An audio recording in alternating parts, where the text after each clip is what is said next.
Patient Daniel Alberto. Opo. Medication nyo na po. Nabigyan na po. Ang daming pasyente, ba't iba pa yung gamot? Nakakalito na, nakaka-stress. Huwag ka na mag-alala. Meron na tayong Medisure. Mas makakasiguro ka na na mas accurate ang mga gamot natin para sa mga pasyente natin.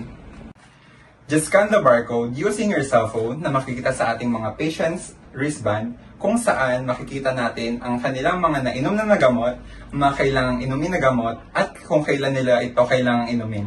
So, Daniel Alberto, medication po muna. Pumuha na tayo.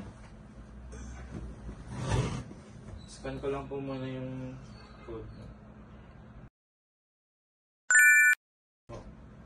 Ito po yung gamot nila.